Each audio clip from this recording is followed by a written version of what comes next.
Oh, yeah. Okay, here we are, Airsoft Table Talk, Season 2, Cast 1. Take 2. Take 2. Take 2. 3, 2, 1. So you guys have got this very immersive, MilSim, suspension of disbelief. That's the game that you've got. Who are your players? Is everybody in the Pacific Northwest like this? Do you have like an entire national region of badasses? So I think the first thing is our target audience isn't the Pacific Northwest. As we do each event, we see that ring of where we draw from get bigger and bigger. Like the last one, Canada, and they're coming back. Like Canada, East Coast, Florida. Was that Dwayne? No, that was actually Death Brennan, the Oh, the Death Hand guys. I They're saw great. you Yeah, guys had them on, I great. think, shortly after I they saw came to Nebraska everything. registration Yeah. on this most current one. Jamie and yeah. Yeah, but I mean, we see that grow. So it's not just the Pacific Northwest. Okay. But I think when we think about you're asking basically who's our target Yeah, who's customer. your target customer? Milsim teams. No, No? I would say it's the the guy guy that's who out- wants more. the guy that's or out the there- team that wants more. The guy that's right? out there looking, going, is this for me? How can I tell this is what I want? This is kind of what I've compared it to, because I've actually started describing this to guys in my unit, Right. and they're like, "Well, what's it like?" And I'm like, "Well, there's other games you can go to nationally. It's like going and running a local 10K, right? It's a 10K. You know what to expect. The 10Ks are all the same. It's a 10K run. I'm going to start here, and I'm going to go to the end, and this many people's going to run, and some other guy's going to win, and they're kind of all the same. What do? We're like, the Tough Mudder, the Go Ruck Challenge.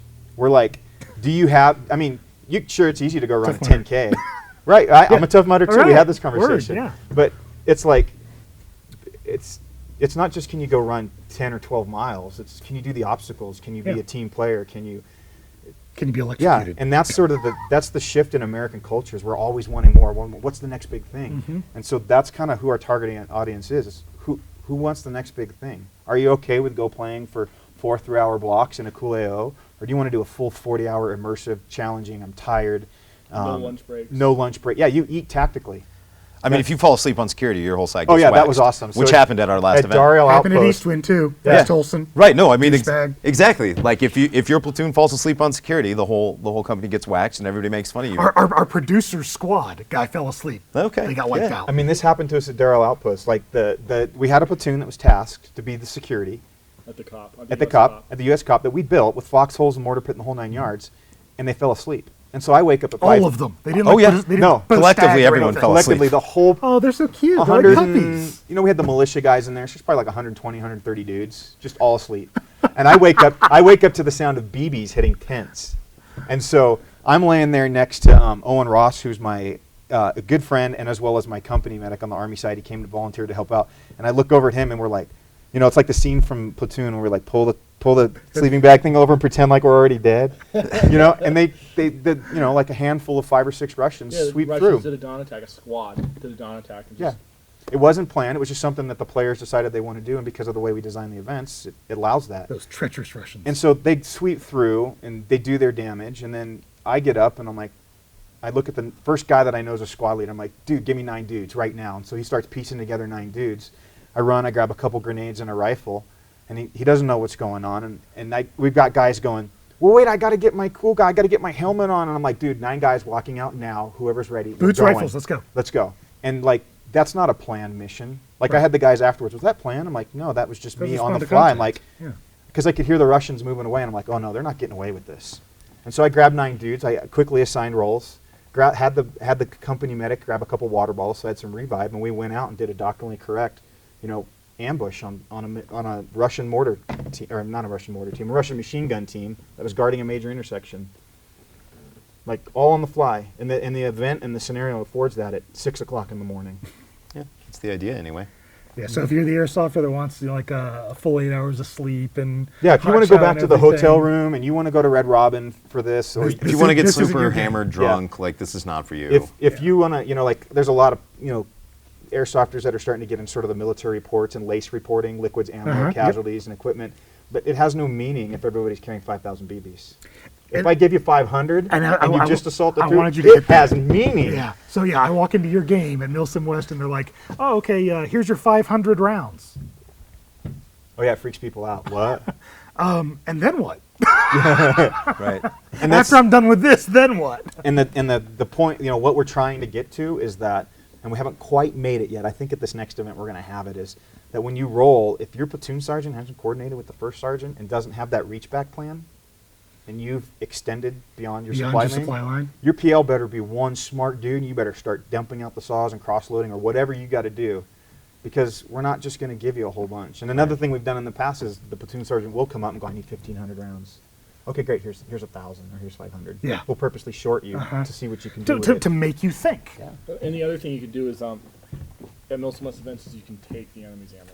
Oh, yeah. Is if they, you can't take it out of their magazines, but You if can't? Unfortunately. Nope. But if they Loose ammo in their backpack- I mean, of course you can. Loose ammo in bags and speed loaders, right? yeah. Yeah. Can you like have empty mags of theirs and just go here? No, because there's so many different platforms. I know. Yeah. You can steal their water too, I heard. And in theory, they should have different mags than you. I mean, they should be using entirely different mags, so it wouldn't work. No, have like empty, like as a native guy, I'll carry an empty AK Oh, I mag see. and just swap it out with it. Yeah.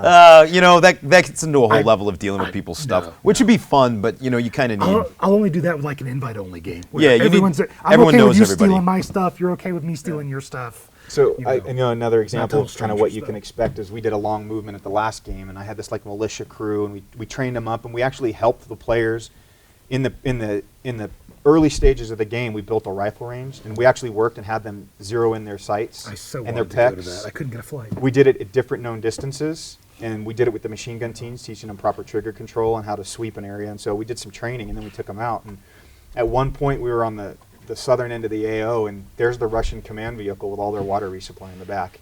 And I'm like, so we're sitting up there watching it on top of this hill, and I send two guys down, and they raid it and bring it back, and we drank it. And then we raided their patrol base, and then on the way out, we stole the rest of the water. And then walked off, like high-fiving each other, like, and then of course it comes over the admin net. Oh, we need more water. Erik's group just drank all our water. Like you can't get that on a 5 3-hour block event. or Right. anything. Oh no, totally. The event's not structured for that, but our event is. It's structured for for those moments when you can think outside the box, and you can hamper the enemy's ability to deliver a lethal bow by stealing their ammo or stealing their resupply.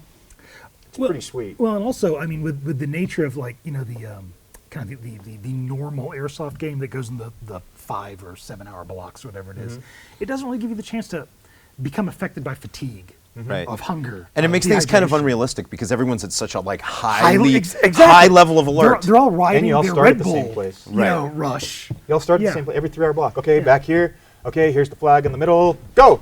And then after 3 hours, everybody takes a lunch break. Here, go. I mean, Yeah. our AO shifts, and what you control moves and ebbs and flows, and we don't reset anybody, and we don't, It don't make you take the same ground again. we don't make you take the same ground. If you capture it and you hold it, it's yours, and I mean, you don't have to worry about giving it up. Let me ask you something. And so I only went to one game of yours, and it was awesome. And I didn't see this, but how you're going to deal with this administratively? Oh boy. Yeah, I know, and it's an awful question, but it does happen. Let's let Brian take it then. Where you've got one side that has an overwhelming advantage over the other. This is your question. Oh, okay. Well, then you structure the resupply differently. You either Totally you restrict their ammunition, or you restrict their medical resupply, or you give the other side more to kind of try and balance the forces out. Okay. Yeah, I mean, because I see this in a lot of other games. Yeah. One side has brought more to the fight than the other have, and they've pinned these poor guys into a corner, and they're just hammering and hammering. It's not and fun hammering. for anyone. It's actually not even fun for the other guys. It's Exactly. kind of boring. My Yeah. trigger finger's getting tired. Yeah. You bring up a good point, because the event you were at had sort of culminated into something we didn't expect in that mount site. Really? It culminated into the NATO group pushing in, and then all the resupply breaking down, and the whole game kind of stalling, and it kind of just turned into a ginormous BB slinging fest. Security, set it up. You're gonna have to reorganize, reconstitute, get resupplied, fix your supply situation, and then figure out a whole new approach to your objectives. Boy, this sounds like an awful lot of work. Man, it sounds fun.